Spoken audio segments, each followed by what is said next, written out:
Good morning students, सुप्रभात।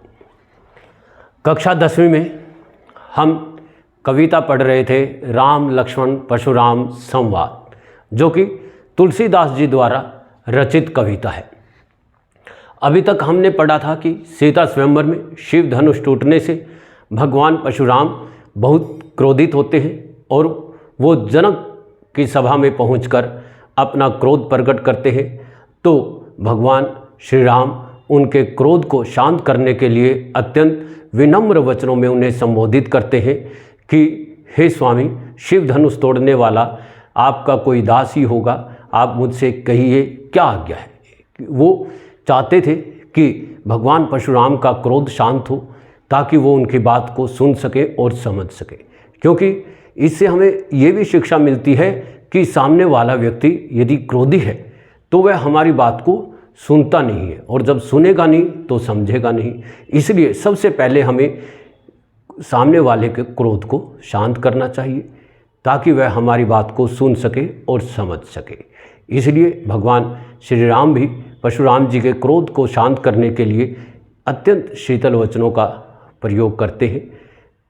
भगवान परशुराम क्रोधित होते हैं और वो बताते हैं कि सेवक और शत्रु में क्या भिन्नता है। वो कहते हैं कि सेवक तो सेवा का कार्य करता है और शत्रु से तो लड़ाई करनी पड़ती है।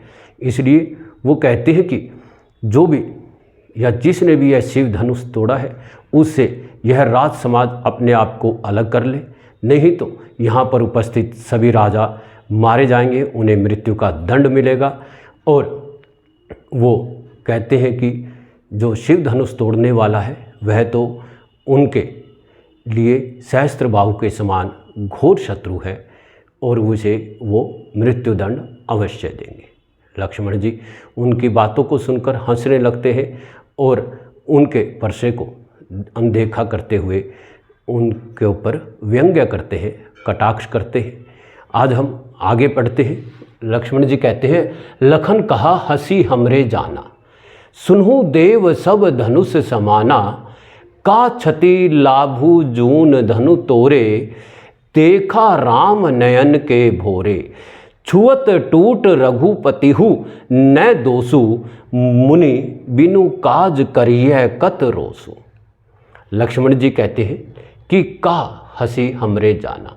लक्ष्मण जी हंसते हुए कहते हैं कि हमने तो यही जाना है। क्या जाना है? वो कहते हैं कि सुनो दे, हे देव सुनो, सब धनुष, सारे धनुष समान मैंने समान होते। कविवर कहते हैं, लक्ष्मण जी कहते हैं कि हे देव सुनो, हमने तो यही जाना है, यही समझा है कि सारे धनुष एक जैसे ही होते हैं। अक्षत्रियों के लिए तो धनुष बाण एक जैसे ही है, उनका कार्य है उनके द्वारा युद्ध में शत्रुओं का विनाश करना, नाश करना।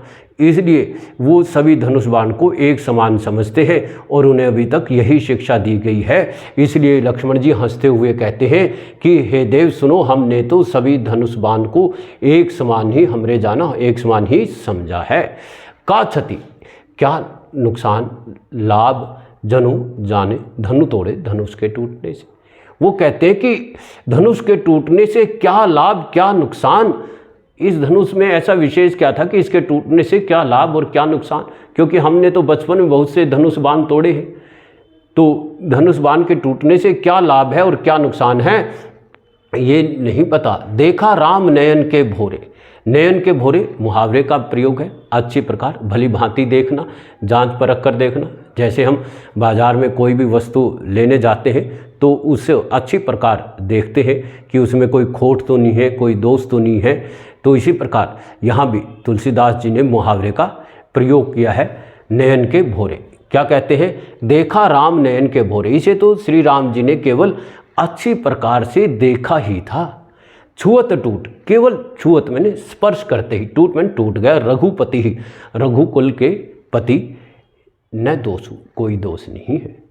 कि यह तो इतना जीर्ण शीर्ण था, इतना जीर्ण अवस्था में था, कि इतनी खराब अवस्था में था कि श्री रघुकुल के पति अर्थात श्री राम, पति उसे कहा जाता तो सर्वश्रेष्ठ हो, इसलिए रघुकुल में सर्वश्रेष्ठ व्यक्ति श्री राम जी है, इसलिए उन्हें रघुपति की संज्ञा दी गई है। इसलिए लक्ष्मण जी कहते हैं रघुकुल के पति अर्थात श्री राम जी ने तो इसे केवल स्पर्श ही किया था, इसकी अवस्था पहले से ही अत्यंत जीर्ण शीर्ण थी, यह तो अत्यंत पुराना था कि यह श्री राम जी के छूते ही टूट गया। इसमें श्री राम जी का कोई दोष नहीं है, इसमें रघुकुल के पति अर्थात श्री राम जी का कोई दोष नहीं है।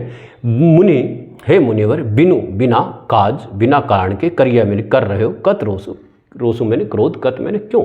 हे मुनिवर आप तो बिना कारण के ही क्रोध कर रहे हैं, आप ऐसा क्यों कर रहे हैं। लक्ष्मण जी कहते हैं कि इसमें इस धनुष के टूटने में किसी का कोई दोष नहीं है, किसी की कोई गलती नहीं है, इसे तो श्री राम जी ने केवल स्पर्श ही किया था और यह अत्यंत जीर्ण शीर्ण अवस्था में था, इसलिए अत्यंत बहुत ही बुरी अवस्था में था, इसलिए यह स्पर्श करते ही टूट गया, इसलिए इसमें किसी का भी कोई दोष नहीं है। इसलिए मुनिवर आप बिना कारण के क्रोध न करें। इस अभी तक हमने जितनी भी तुलसीदास जी की चौपाइयाँ पढ़ी हैं उन सब का अध्ययन करें, ध्यानपूर्वक पढ़ें और उन पर आधारित 10 प्रश्न लिखें, एक एक नंबर वाले। धन्यवाद।